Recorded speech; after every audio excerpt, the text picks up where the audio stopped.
one trip and endless memories.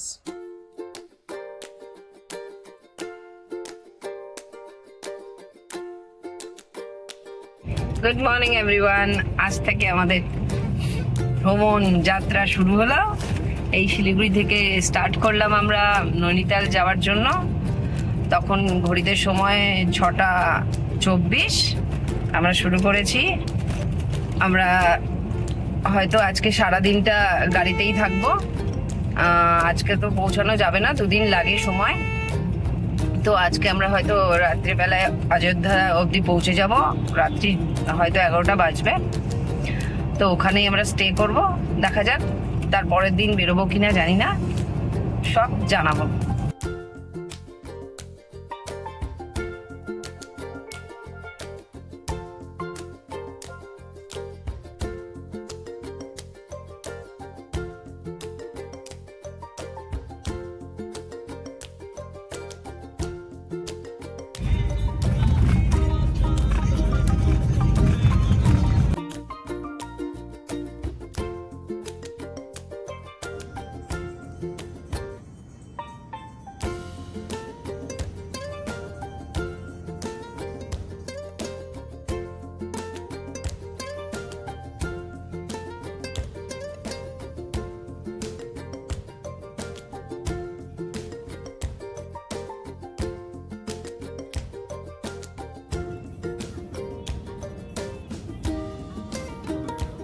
ছটা বেজে গেছে, তবুও অনেক আলো।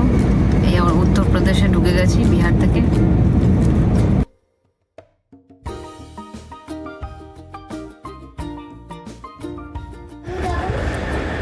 এই আমরা অযোধ্যায় ঢুকে গেলাম।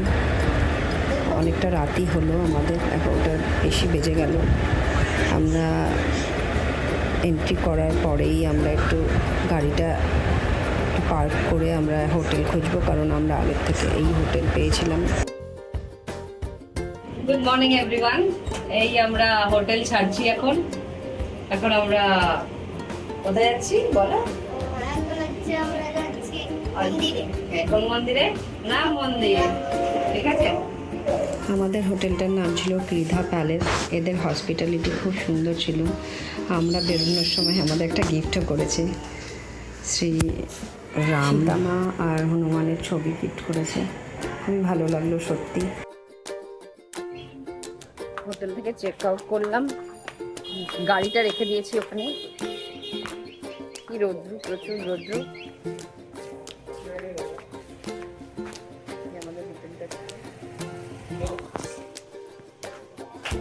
সেট।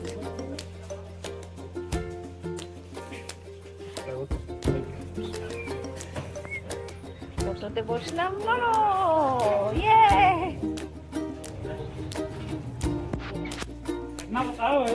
বাইরে প্রচুর রৌদ্র ছিল, তবুও ভালো লাগছিল ওদের টোটোতে যেতে। চারিদিকটা দেখা হয়ে গেছিলো। কালকে অনেক রাত্রে এসেছিলাম বলে অত ভালোভাবে অযোধ্যার শহরটা দেখতে পারিনি। আজকে দেখছি মন্দিরে যাওয়ার পথে প্রথমে আমরা হনুমানগড়ি।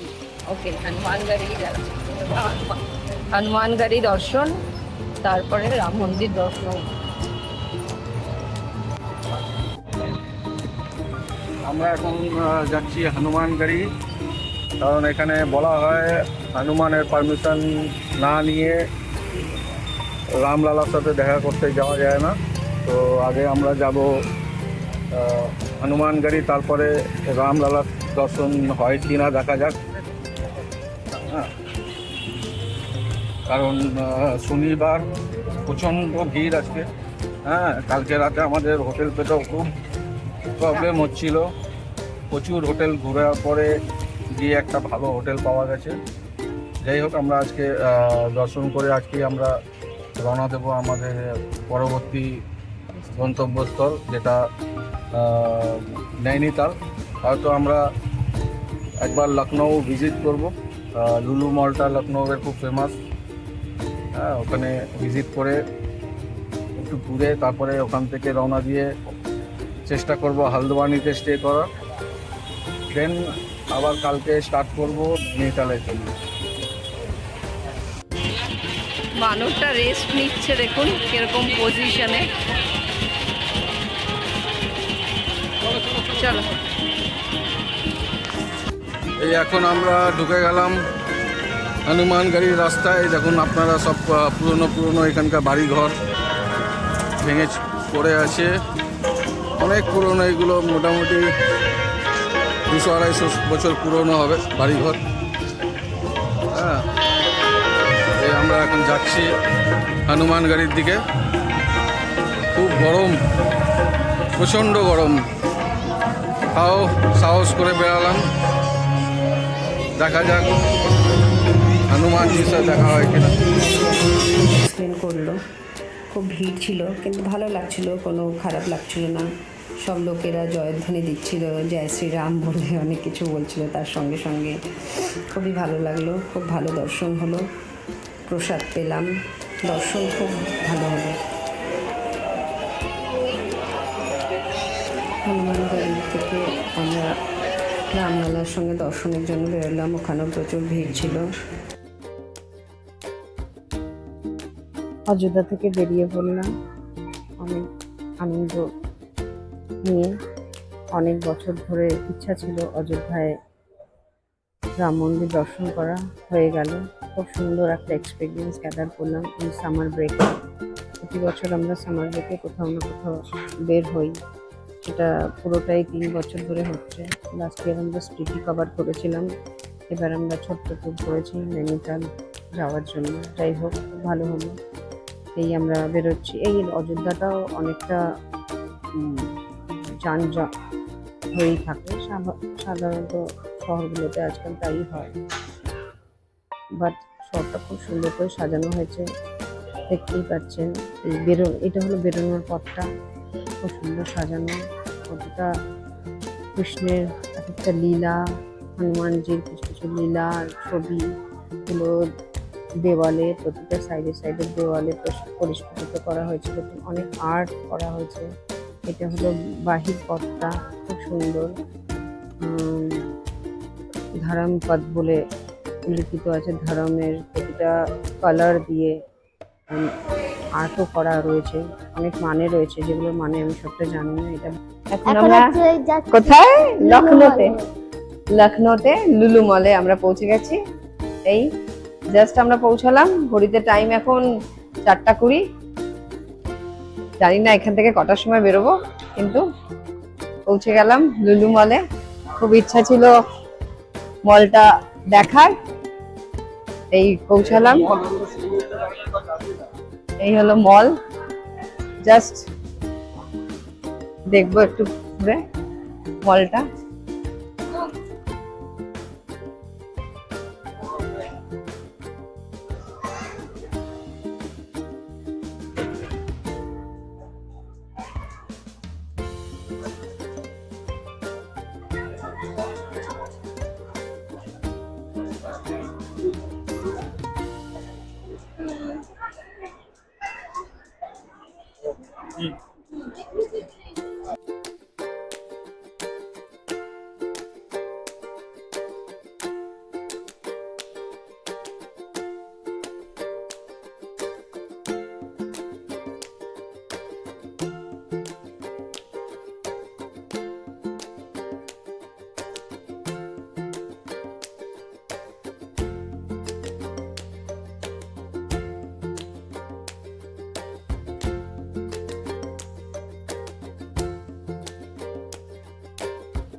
টাইম দেখাচ্ছে 1:18।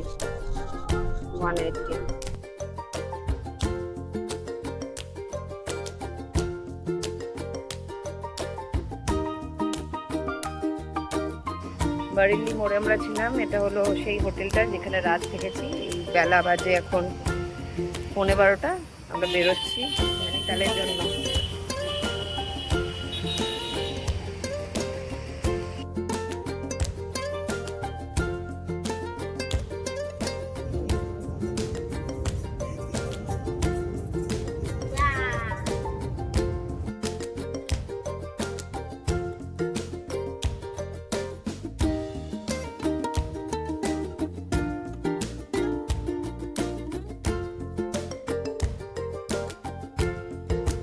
আমরা এখন হালদওয়ানির রাস্তা দিয়ে যাচ্ছি। হালদওয়ানিতে ঢুকবো বলে, অনেকটা দূরেই হালদওয়ানি। এই যে ইন্দিরা গান্ধী ইনস্টিটিউট, মানে স্পোর্টস ইনস্টিটিউট, এটা একটা বড় স্টেডিয়াম, বিশাল বড় স্টেডিয়ামটা, খুব সুন্দর স্টেডিয়ামটা ছিল।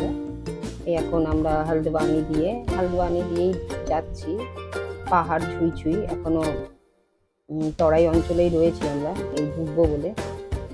এখানে আমাদের সঙ্গে একটা ব্যাপার হয়েছিল, ঢুকতেই শুনলাম যে নৈনিতালে ডিরেক্ট শহর, ট্রাফিকের প্রচুর সমস্যা। তাই ওখানে কোনো হোটেলের পার্মানেন্ট যদি বুকিং করা থাকে তবেই খুব সুবিধা।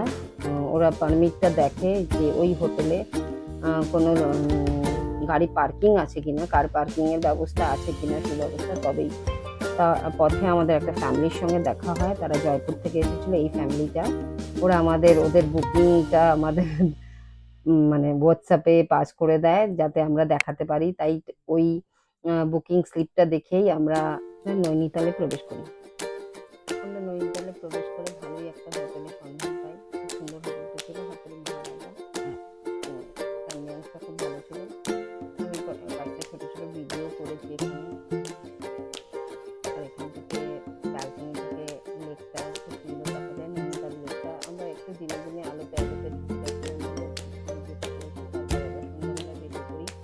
মেলা দিয়ে আবার একটু হাঁটতে পারবে না, ও স্কুটি ভাড়া করে নেয় 300 টাকা দিয়ে স্কুটি ভাড়া করে। বাট 40 মিনিটের জন্য স্কুটি ভাড়া করেছিল, হয়েছিল মোবাইলটা দেখতে, ছবিটা দেখতে আর কি। 9টা অবধি আমরা ঘুরে নিই মার্কেটটা, তবে মন্দিরে গেট অবধিও যাই, শুনে আসি কাল পরের দিন কেমন করে ঢুকতে হবে আমাদের। এন্ট্রি ওদের এখানে খুব যানজট বলে আমরা আগে থেকে শুনে যাই যে কার হোটেলে রাতে ফেরত এসে বাবা মিলে অনেক ফটো তোলে। পরের দিন সকালে আমরা বেরিয়ে পড়ি মন্দিরের জন্য, নয়না দেবী টেম্পল। এখানে আমাদের সতী মায়ের রক্ষতা করেছিল বলে এই মন্দিরের নাম হচ্ছে নয়না দেবী। আর নয়না দেবী মন্দিরের থেকে এই জায়গাটা হয়েছে ভেতরে। আমাদের এই ছোট্ট ট্যুর ব্লগটা এখানেই শেষ করছি। দয়া করে লাইক করবেন, সাবস্ক্রাইব করবেন আর ভালোবাসা দেবেন।